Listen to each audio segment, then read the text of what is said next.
Muy buenas a todos. En esta ocasión vamos a estar trabajando sobre dos temas importantes correspondientes sobre todo a la guía número 6. El primero tiene que ver con el proceso de descolonización y el segundo el desarrollo de la República Popular China. Hay que tener en cuenta primero la temporalidad en la cual están enmarcadas cada uno de esos procesos, ¿sí? Y tiene que ver con la segunda mitad del siglo XX. Digamos, todo lo que sucede después de esa Segunda Guerra Mundial y lo que transcurre durante lo que se conoce como la Guerra Fría. Vamos a encontrar varios procesos, en este caso políticos, económicos y sociales, y sobre todo culturales, enmarcados en estas instancias en dos continentes. Por un lado el continente de África y por otro lado entonces tenemos el continente de Asia. Este proceso de descolonización, por ejemplo, que inició a partir, en este caso, de 1950 en adelante. El proceso de descolonización, cuando hablamos de ello, podemos decir que el concepto como tal, cuando nos referimos a descolonización, es el acceso a la independencia por parte de los pueblos que están bajo un régimen, ¿sí? Y sobre todo, pues un régimen colonial. Obviamente este régimen colonial que es el establecido, en este caso, por las diferentes potencias mundiales. Tenemos también de antemano que al culminar la Segunda Guerra Mundial, estos procesos de transformación política y social van a tener o van a enmarcar lo que tiene que ver con el orden internacional. ¿Por qué? Porque van a motivar a varias comunidades, tribus, etnias, sobre todo ubicadas en los continentes de África y Asia, a constituirse como naciones independientes, sobre todo viendo que las potencias europeas se encontraban en un decaimiento producto de esas dos guerras mundiales. Cabe resaltar que durante finales del siglo XIX se llevó a cabo el imperialismo y los continentes de África y Asia fueron, sobre todo a finales de ese siglo y principios del siglo XX, fueron ocupados por las principales potencias de la época a nivel europeo. Hablamos de Gran Bretaña, de Francia, por ejemplo está Alemania, Bélgica, Holanda, también tenemos Italia, en menor medida España y a su vez Portugal, entre otras. Algunas de las causas de este proceso de descolonización son las siguientes. Aquí tenemos, por ejemplo, una de esas primeras causas del proceso de descolonización viene siendo la crisis de las potencias coloniales, tal como los comentaba, y era que Europa habría sufrido primero, tras la crisis que se presentó en los Estados Unidos, la crisis de 1929, o lo que se conoce como la Gran Depresión, sobre todo un decaimiento en su economía y teniendo presente que eso enmarcó sobre todo el periodo entre guerras.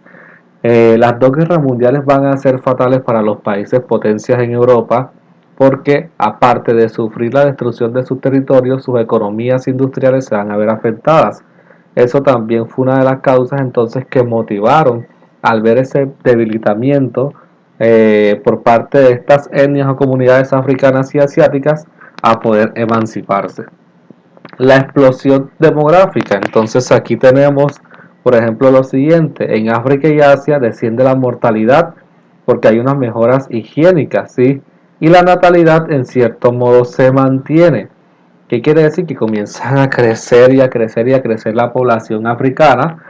Cabe resaltar que durante ese periodo imperialista muchas personas en África fueron asesinadas a causa de las políticas imperialistas, a causa sobre todo de este proceso, ¿sí? Digamos, sufrido, ¿sí? Sufrido, digamos, más que todo estas doctrinas de conquista, de colonización, ya sea militar, política y económica, sufridos por este continente o por los territorios que hacían parte de este continente durante todo lo corrido de finales del siglo XIX y todo lo corrido del año o del siglo XX, ¿sí? Las ideas nacionalistas, el hecho de que las naciones debían ser en este caso, tener modelos, por ejemplo, de desarrollo y sobre todo también tener la libertad, la igualdad y el establecimiento de los derechos humanos, sobre todo teniendo presente que en la ONU se estaba llevando a cabo la autodeterminación de los pueblos como uno de los puntos del Tratado de Versalles, también incentivó y motivó para que se fueran dando y en cierto modo expandiendo estas ideas nacionalistas en estos territorios asiáticos y sobre todo africanos. Y se afirman entonces valores locales, culturales locales, pero el modelo de desarrollo es inspirado sobre todo en aquel modelo europeo o de Occidente. Desequilibrio económico, entonces textualmente leemos que existe un intercambio comercial desigual, exportaciones baratas, importaciones caras. Entonces, aquí lo que estamos observando es que no había una balanza comercial, y esa balanza comercial a quién estaba perjudicando obviamente a los países, en este caso europeos, quienes estaban viviendo un desbalance económico porque lo que ellos vendían en este caso era a menor costo, le salía a menor costo a aquellos países o territorios, estados o repúblicas que los que recibían sus productos, y por otro lado lo que ellos compraban vendría siendo más costoso, lo cual elevaba en este caso la inflación y el PIB pues no era tan alto. Y la oposición al imperialismo también fue una de las causas de la descolonización de África y Asia. Las dos grandes superpotencias, en este caso Estados Unidos y la Unión de Repúblicas Socialistas Soviéticas, se oponen, se oponen al hecho de que se geste después de estas dos guerras mundiales, ¿sí? Se geste lo que tiene que ver con la expansión imperialista, lo cual se proyecta entonces a través, como les comentaba, de la autodeterminación de los pueblos, que consiste en que aquellos territorios, etnias, comunidades y demás que crean considerar crear un país independiente de cualquier imperio, metrópolis o demás, pues lo puede realizar y tiene el apoyo, entre comillas, de estas dos superpotencias. Tenemos entonces, pasamos acá que algunas de las consecuencias o una de las consecuencias vitales y marcadas de esta descolonización vendría siendo la aparición del tercer mundo. El tercer mundo aparece más que todo dicho término en los años 50, 1950 para ser más exacto, y en él se ubican entonces todos los países subdesarrollados. Pero no solamente en primera instancia se enmarcaron aquellos países subdesarrollados que estaban de la mano sobre todo o que no hacían parte de ninguno de los dos bloques hegemónicos de la Guerra Fría. No hacían parte del bloque capitalista liderado por Estados Unidos, y en que obviamente hacían parte también los países miembros de la OTAN, ese bloque de los países de Occidente capitalista, y tampoco hacían parte del bloque comunista, ¿sí? Que era liderado por la Unión de Repúblicas Socialistas Soviéticas por medio del Pacto de Varsovia. Estos eran países que se mantenían neutrales o digamos a las periferias, ¿sí? De todo eso que estaba escalando o se estaba gestando pues en este caso en Europa.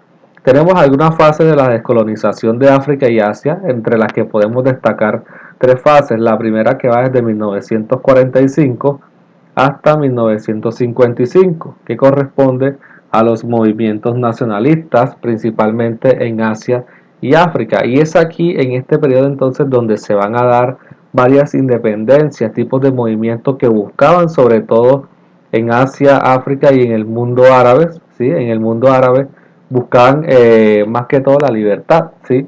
Entonces varios países van a lograr su independencia, varios territorios, perdón, van a lograr su independencia en dicho periodo. La otra fase va desde 1955 hasta 1975, que es una fase central de la descolonización, y ahí entonces donde se toma carácter formal lo que se conoce como el tercer mundo. Y la tercera, que va desde 1975 hasta 1995, que vendría siendo entonces esa última fase de descolonización. Cabe resaltar que todos estos procesos de descolonización pues estuvieron marcados por guerras, por muertes, por enfrentamientos, sobre todo en aras de estos países, ¿cierto? Los que hacían parte de África y Asia, buscar u obtener en cierto modo pues la libertad, ¿sí? La libertad, la independencia. Algunos de los países, o los países mejor dicho, esto puede ser una cronología, ¿sí? De la independencia de los países africanos que pertenecían a las diferentes potencias, en este caso ingleses, franceses, portugueses, italianos, belgas, españoles, y algunas guerras que se gestaron para llevar a cabo entonces la independencia. El año de la independencia, pues en este caso aquí se muestra que hay algunos países que la obtuvieron, por ejemplo, en el año 1956. Podemos hablar de estos países del norte de África, ¿sí? Y, por ejemplo, hay otros países que sí, a partir del 56, entonces tenemos que por lo menos hasta el 64 o 75, ¿sí? 75 en particular, 70, casi los años 80, fue cuando varios de los países consiguieron entonces, digamos, esa libertad. Las principales guerras que se gestaron durante esta independencia fueron, por ejemplo, la batalla de Argel, que fueron batallas que se gestaron en el territorio de Argelia que pertenecía a los franceses. También tenemos, por ejemplo, acá en Kenia, que era una zona perteneciente a los ingleses, también se gestó una guerra o batallas entre los años 1952 hasta 1956 por parte de Angola en 1960 hasta 1975, la cual era también una colonia, en este caso podemos decir más que todo portuguesa, ¿sí? Y Mozambique que vendría siendo también inglesa, Mozambique, Namibia, ¿sí? Que podemos decir que ya fue la última, en cierto modo fue la última porque ya casi cercano, culminando 6 años para culminar este siglo XX, consiguen su respectiva independencia. Por el lado de Asia, ya los países que, de acuerdo a la descolonización que se llevaron en Asia, algunos países, por ejemplo, como la Pakistán, India, Myanmar, ellos consiguieron, y las Filipinas, pues consiguieron esa independencia. Hay que entender que pues los indios, por ejemplo, eran territorio perteneciente al Imperio Británico y uno de sus líderes, una persona en este caso que fue la que gestó la libertad de dicho territorio sin necesidad de usar las armas ni la violencia, sino solamente el poder discursivo y salir a las calles pues con protestas pacíficas y demás, y dejar de lado y sacar de su territorio, en este caso a los ingleses, fue Mahatma Gandhi, quien expresó y fue un líder, uno de los principales líderes, por no decir el principal líder de esta independencia de India, ¿sí? Tenemos por este lado, por acá, lo que se conocía antes como la Indochina, ¿sí? Encontramos al lado Camboya, Vietnam, esto Indochina pues va a recibir pues también su proceso independentista. Inclusive en este territorio se van a presentar, sobre todo en el territorio de Vietnam, se van a presentar una guerra, que es la guerra de Vietnam, donde todavía en la Vietnam del Norte estaba siendo controlada, en este caso por los franceses, y se va a gestar a cabo una de las principales guerras que va a vencer a una de las potencias, una de las principales guerras que va a vencer a una de las potencias, en este caso que tiene que ver con los Estados Unidos, quienes salieron derrotados de dicho territorio. Encontramos ya entonces que las demás partes de Asia, Emiratos Árabes Unidos, Malasia, entre otros, pues ya consiguieron su independencia mucho más tarde, ¿sí? Entonces, pues es para observar pues cómo se dio este proceso de colonización, pues en líneas generales de estos dos territorios. Por otro lado, un tema particular que hay que tener también presente es la República Popular de China. ¿Qué vendría siendo como tal la República Popular de China? ¿Cómo se desarrolla? Pues obviamente en este caso, para poder centrarnos en lo que vendría siendo la República Popular de China, el desarrollo de la misma y sobre todo el nacimiento, ¿sí? Desde 1949, que fue cuando nació, y su desarrollo o todo lo que fue China hasta 1971, ¿sí? O los años 70, debemos tener presente esta persona, a su principal líder comunista, que era Mao Zedong. Mao Zedong fue el líder que desde octubre de 1949 proclamó la República Popular de China y organizó entonces el nuevo Estado comunista. Aquí pues observamos, por ejemplo, el desarrollo de este nuevo Estado que comienza a partir de 1949, y en el 56, en esta línea de tiempo, encontramos dos etapas de la China, ¿sí? Desde finales, digamos, de mediados del siglo XX y sobre todo los inicios del siglo XXI. Encontramos varios procesos. En primera instancia, si partimos hasta 1976, que es cuando se da en este caso la muerte de Mao, encontramos, por ejemplo, que se dio el gran salto, se dio la campaña de las 100 flores, la revolución cultural, el conflicto en este caso de China con la Unión Soviética y se da la muerte de Mao. Todo esto, gran salto, revolución cultural, ¿sí? Van a ser parte sobre todo de esas etapas que corresponden a aquel, digamos, aquel periodo en el cual estuvo Mao Zedong en el poder en China, ¿sí? Los cuales vamos entonces a discriminar a continuación o vamos a hablar de ellos pues a continuación de forma directa. Ok, bueno, tenemos por ejemplo entonces que en este caso el nuevo estado se desarrolló en 4 etapas. Esas etapas fueron el periodo de transición que va desde 1949 hasta 1952, la influencia soviética desde 1953 hasta 1957, el gran salto adelante desde 1958 hasta 1965 y la revolución cultural desde 1966 hasta 1975. Encontramos, por ejemplo, que en el primer periodo, en esta primera etapa, el periodo de transición, más que todo, el gobierno comunista chino permitió lo que tiene que ver con la existencia de otros partidos políticos que luego fueron pues absorbidos por el Partido Comunista, que iba a ser el partido que iba a gobernar en este caso en dicho territorio. A la vez se aplicaron algunas medidas como la redistribución, por ejemplo, de los latifundios entre los campesinos, el desarrollo de programas de alfabetización rural y la introducción de reformas sociales como la igualdad entre el hombre y la mujer. Lo que buscaba Mao en ese sentido era darle al pueblo, por ejemplo, crear especies de comunidades, ¿sí? Especies de comunidades agrícolas que fueran las que fuesen las que sostuviesen en este caso el Estado chino, obviamente prolongados o estando siendo vigilados por el Estado. La influencia soviética del 53 hasta 1957, más que todo en dicha fase lo que se puso en marcha fue la aplicación del modelo eh, llevado a cabo por Joseph Stalin cuando era líder todavía de la Unión de Repúblicas Socialistas Soviéticas, obviamente con un régimen totalitario. ¿Qué puso en marcha? Se aplicó pues el modelo stalinista de los planes quinquenales con el apoyo de la Unión Soviética. Se cultivaron o se colectivizaron en este caso las tierras agrícolas y se desarrolló entonces la industria pesada en China en ese entonces.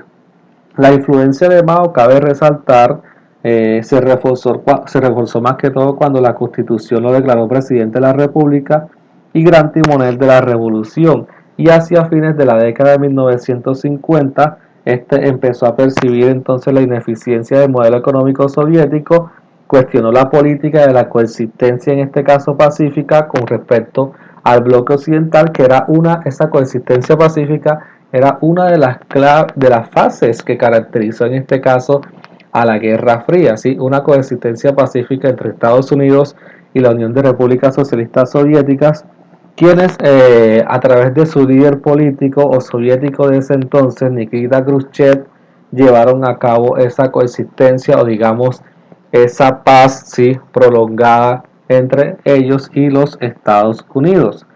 Tenemos entonces el gran salto que va desde 1958 hasta 1965, que viene siendo más que todo en este entonces, en este periodo, lo que se denomina el gran salto es aquel modelo de desarrollo autónomo llevado a cabo, ¿sí? En China. ¿Esto quién lo diseñó? Pues lo diseñó este señor, lo diseñó Mao entre el año 1958 y lo llevó entonces a cabo. Lo que él quería más que todo era que se autoabastecieran millones de campesinos, los cuales fueron agrupados más que todo en 26.000 comunas, ¿sí? 26.000 comunas donde hombres y mujeres trabajaban generalmente hasta 16 horas, o sea que eran bastante las horas que ellos pues estuvieron ahí trabajando o laborando, haciendo labores agrícolas y sobre todo pues labores industriales, utilizando o estaban más que todo en la fabricación de acero. Esto, a pesar de esta situación, a pesar de, digamos, de ese modelo económico de desarrollo autónomo que gestó Mao, esta situación causó grandes estragos en la población, pues se produjo una hambruna que provocó la muerte de entre 20 y 30 millones de personas durante este periodo del Gran Salto. Y por último tenemos entonces la Revolución Cultural, la cual tenía como objetivo reforzar la ideología maoísta, ¿sí? Sobre todo el hecho de estos ideales del líder comunista Mao Zedong, ¿sí? En el pueblo chino por medio de rechazo violento a lo que era considerado burgués o reaccionario. O sea, él obviamente, digamos que las ideas comunistas eran bastante radicales con respecto a lo que se establecía en China y no quería pues nada, no quería nada con respecto a otro sistema o modelo económico. Eh, la revolución cultural, más que todo, va a tener las diferentes características. El fracaso económico del gran salto adelante pues provocó, por ejemplo, que algunos líderes políticos como Luis Chao y en este caso Deng Xiaoping limitaran el poder de Mao. Y esto respondió, o este más que todo respondió con una campaña de movilización revolucionaria, ¿sí? De movilización ideológica que fue conocida como la Revolución Cultural, cuyo principal objetivo era reforzar la ideología de su persona, la ideología maoísta, ¿sí? En el pueblo chino. Esto, más que todo, lo que se puede decir, vendría siendo o vendría a personalizar alguna característica o una característica que se gestó o que era parte de los territorios o los regímenes totalitarios, que era el culto a la personalidad, ¿sí? Eso lo llevó a cabo entonces este señor y permitió en cierto modo o llevó a cabo entonces el rechazo hacia quienes estaban más que todo negando su poder o estaban en contra de las ideologías políticas que esta persona pues estuvo gestando, ¿sí? Mao Zedong muere en el año 1976 y con él entonces enmarcamos otro proceso diferente en China, ¿sí? Viene entonces a partir de ahí Deng Xiaoping, quien es la persona, esta persona Deng Xiaoping es la persona que integra entonces a China a ser parte también o a incluirse en este caso en la política o economía mundial. A partir de ese entonces, Deng Xiaoping ubica a China como una superpotencia o va ubicándola como una potencia porque en China se comienzan a crear las diferentes fábricas, se comienza a aprovechar en cierto modo la mano de obra eh, y también en cierto modo China comienza a integrarse a ese modelo económico más conocido como el capitalismo que estaba pues ejercido, se estaba llevando a gran escala en ese momento y que era más que todo ejercido por todos los países que hacían parte del bloque occidental, diferentes a los países que estaban ubicados en el bloque comunista. Poco a poco se va integrando China, digamos, a esta economía por medio de Deng Xiaoping, ¿sí? Y cuando ya este señor pues muere, a pesar de su muerte, se sigue, pero de forma limitada. Hoy en día se puede decir que China continúa siendo comunista a pesar de ser uno de los grandes, la fábrica del mundo como se le conocen, porque eso también está gestado en su modelo económico y sobre todo su modelo social, ¿sí?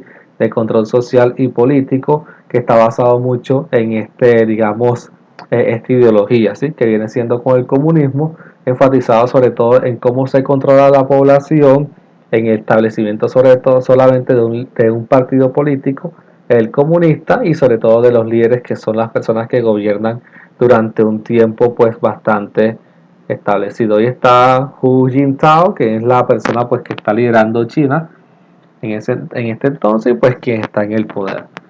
Bueno, jóvenes, pues hasta aquí dejamos pues este tema, estos dos temas. Espero que les haya gustado y que les sirva mucho para poder gestar o llevar a cabo entonces el desarrollo de la guía.